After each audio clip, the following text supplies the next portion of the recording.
lady. No, you're wrong. I'm not Tommy Meehan. Funny how everybody takes me for Tommy Meehan. No, Tommy hasn't got that certain, that I have. But it's a funny thing. For a man that's good-looking as I am, I get the homeliest girls. I just canceled a girl of mine, yes. Homely? Oh, you've heard about people's faces being wrinkled? Hers was a court edict. And she had a very, very nice family. Of course, they had a lot of hard luck.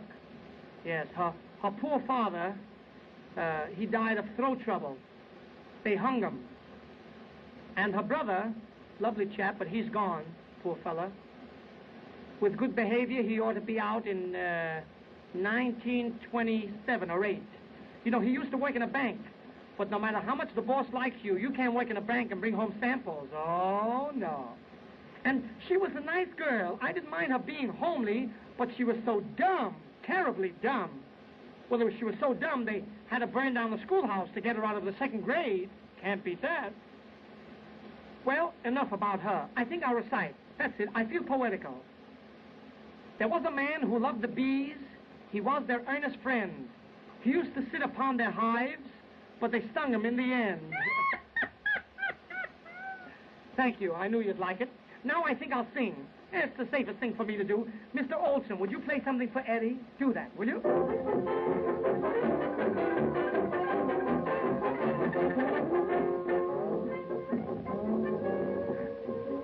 I may look simple, but I want you to...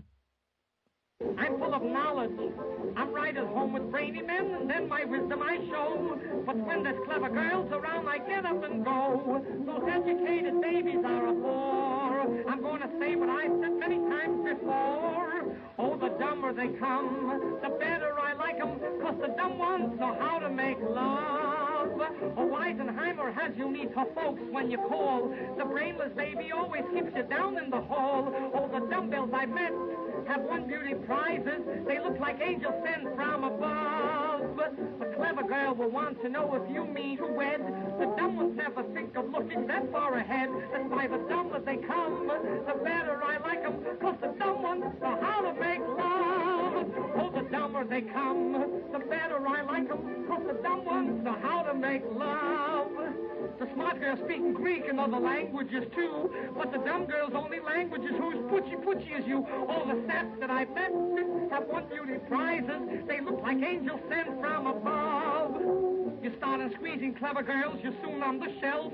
But when you're with dumb daughters, you can just be yourself. All the dumber they come, the better I like them, 'cause the dumb ones know how to make love.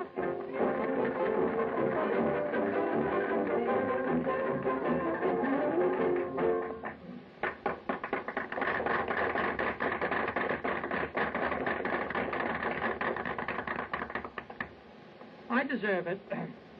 I'll bet you thought I was all through. No such luck. I must finish this.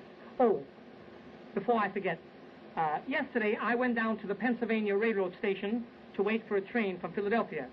And standing alongside of me, right in the little place where you make the trains for Philadelphia, was a Jewish man and a little boy. And it seems that this boy must have aggravated his father because his father kept hitting him. He kept saying to him, "I could give it to you for the 2nd time." Finally, a man passed and said, "Cut it out, mister. Don't you hit that boy again or I'll make trouble for you. Hear that? I'll make trouble for you." This fellow turned around and said, "You're going to make trouble for me. Last week, my wife ran away with the janitor. Yesterday, I failed in business. My baby's got measles, and he swallowed the tickets to Philadelphia, and you're going to make trouble for me?" You seem to like this story so well, I think I'll tell you another story of a gentleman of Hebraic faith. Last year, the week before Christmas, you remember we had the week before Christmas last year, I was going on the train from Chicago to San Francisco on the Overland Limited. That's an express train that goes directly from Chicago to San Francisco. And the first day out, seated alongside of me, was this little fellow, kept moaning to himself like this.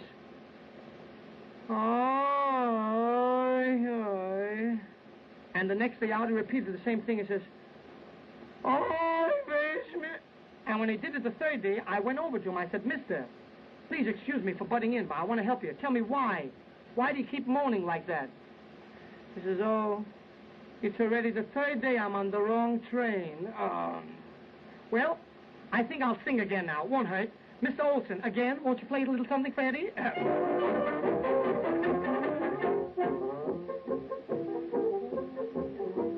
Georgie Porgy is a guy who is very bashful and so shy. The ladies prize him. They idolize him. You can find him most anywhere in a great big cozy Morris chair. I'd be looking at the ceiling while some girlie is appealing. Oh, gee, Georgie, whenever I'm with you.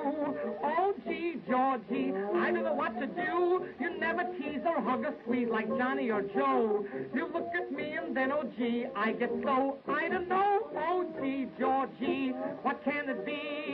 When you're around, I get so excited. You're not handsome like a statue, but each time that I look at you, oh, gee, Georgie, oh, gee. Oh, gee, Georgie, whenever I'm with you.